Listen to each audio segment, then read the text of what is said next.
Email address lrushbaugh@eibnet.com. I checked the email during the break, and some people asked me, do you really mean when you say our freedom of choice just met its death panel? Yes, I do. Our last caller, who mentioned the precedent set by this, had it right. Even if this is repealed, if any tax increase that's happened in the past is repealed, the precedent has still been set now. The court got out of the way. There are no limits, folks, on what can be taxed. Because this essentially is the federal government being granted the permission to tax behavior. This is the federal government being permitted to tax choices that you make if you don't make the right one. So essentially, your choice now costs you. In the case of health care, you must buy it now. The Supreme Court said that the Congress did not have the power to mandate that you buy health insurance. The Commerce Clause did not permit that, but that doesn't matter because the Congress can tax you. They can make you buy anything now and call it a tax if they want to make you buy broccoli. If you don't, you will pay a penalty. If somebody passes a law, somebody signs it into law that everybody has to eat broccoli, you might think that that's an extreme example, and it's only extreme in the sense you don't think anybody would ever mandate something like that, but we're here. So our income is taxed. Well, I don't have to go through the list, everything is taxed, but now behavior is taxed as well. There are no limits. Even if Obamacare is repealed as a result of the election in November. And don't forget, the Tea Party came into existence because health care was passed. It was the passage of Obamacare that led to the Tea Party evolving from the grassroots, effervescing from nowhere. Everyday, ordinary American citizens fed up already with all of Obama's spending, all of his other tax increases. Then health care came along and it was passed in a very unorthodox way that went against the grain of most people's sense of how things get done in this country. And then after it was passed, the Democrats spiked the football and walked all through the Capitol with that giant gavel. And then they made up lies about being spat upon and having racial epithets shouted at them. And so the Tea Party was born. And it led to all of those town hall meetings, and it led to all the union violence at some of these town hall meetings. And the question now is just to what extent will history repeat itself in terms of the Tea Party expanding. And in fact, it never did go away. The Tea Party never went away. The left hopes that it did. The left tried to tell themselves that it went away, but it didn't. It just transformed. It started as a protest movement, and now is eventually a grassroots movement designed to find nominees and then get them elected. And it's having pretty decent success, but now it's going to re-energize even more.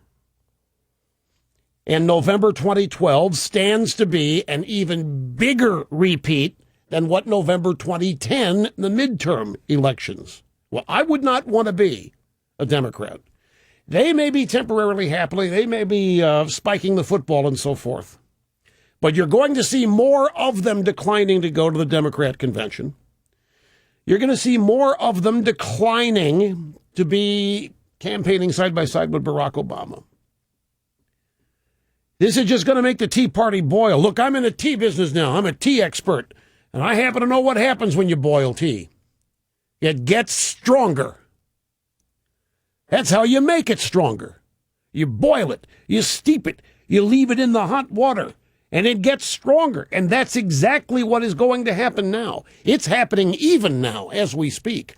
But despite all that, The precedent, the caller had it exactly right. The precedent has been set that there is no limit on what the government can tax. In fact, the court went looking. The court went mining for a way to make this possible. The notion of a limitless expansion of the power of the federal government was affirmed today by the Supreme Court of the United States. And that's why there's so much spiking the football and on the left. And that's why there is such happiness, because they know what this decision ultimately means. When the federal government has the power to tax behavior, there's no end to what can be taxed. And that's what Obamacare was always about from the get-go. Obamacare is not about health care for the uninsured. It's not about improving health care. It's not about insurance. It's about the limitless expansion of the federal government and the federal government's ability to exert behavioral control over the American people. And the reason they sought health care as the vehicle for that is that you can virtually tie any expense, any behavior, to health care expense. You can tax the way people eat. You can tax whether or not they exercise, whatever old wives' tale you believe about health. And I just ask you to consider all the things that you've heard the last 30 years, things that you should eat and shouldn't eat that'll prolong your life or that will curtail the length of your life. Imagine the federal government having the power to tax all of those things. I just use the oat bran example. 20 years ago, oat bran was the single healthiest thing you could eat. Imagine the federal government, some wacko liberal at the FDA or at Health and Human Services, then deciding, because some research survey has just said oat bran will make everybody live 10 years longer, mandating it, everybody go eat it, and you don't? And you don't. Why do you think there are, what is the number? Is it 4,000 or 16,000? Something that new IRS agents, whatever, it's thousands of them. Why do you think that's part of this bill? That's a pure police force enforcement mechanism. And that's what healthcare has always been. Obamacare has always been a stealth way for behavioral control over the American people. 16,000 new IRS agents.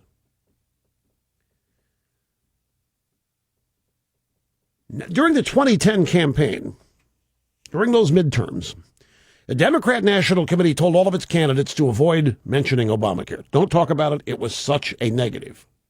They can't avoid talking about it now.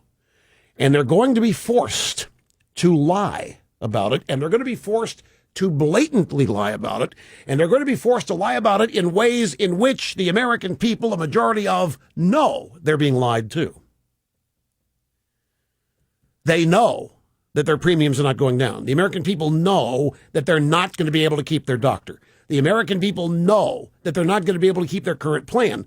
The reason is that Obamacare specifically ultimately destroys the private sector insurance market. Will eventually shuffle everybody off to these state exchanges run by the federal government. And it won't be long before the only place any of us can go for health insurance will be a government office. Whether you like your doctor won't matter. Whether you have your plan, your business, if you get your plan through your employer, it is not going to be long, if this isn't repealed, it's not going to be long before your employer takes advantage of the opportunity to pay the fine rather than the premium. Because that didn't change. The fine for the first 2 to 3 years, the tax for not buying it, much cheaper than the policy. By design, employers will offload the responsibility of health insurance to the state exchanges. That was always in the cards. That was always in the plan. Obama told his union buddies back in 2007, I know we'd like to get to single payer as quickly as we can, but it's going to take 10 years. We've played that bite. It's going to take 10 years to get there because we're going to have to do it piecemeal and incrementally Otherwise, there'd be a revolt.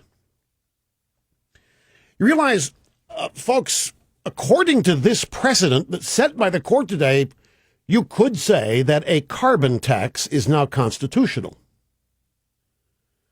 You could say, because this is a massive precedent, you could say that a tax on having more than one child would now be constitutional, because the court has said there's no limit to what the government can tax. Don't be buffaloed and fooled into thinking this tax increase was tied exclusively to health insurance or health-related matters. All that really has happened here is that the court told the government it can't make people buy things under the Commerce Clause, but it can with the tax code. It's as simple as I can make it. They can't use the Commerce Clause to make you buy health insurance or whatever else they want to make you buy now, but they can levy a tax on you for not buying it. So what do? You don't buy what is commanded to be bought, if you don't do what is commanded to be done, and if a fine or penalty or a tax has been set up, these 16,000 IRS agents eventually will find you. That's essentially what's happened. That is the massive precedent the previous caller was talking about. That's what has been established here. This must be what Obama's meant all along when he's talking about tax reform. Simplest way I can think of to have people understand this. Court says you can't use the Commerce Clause to make people buy health insurance, but you can tax people who don't. Well, why stop at health insurance? If you are people that believe in massive federal power and love the exercise of massive federal power, and when it's all done under the guise of social justice and fairness, when it's all done under the guise that the rich have everything they want because they've been able to steal it from the poor, now we're going to make them give it back. Am I health care free now, Mr. Limbaugh? Am I health care free? Got to take a brief time out. We'll come back and get more of your phone calls in on this when we return. Don't go away.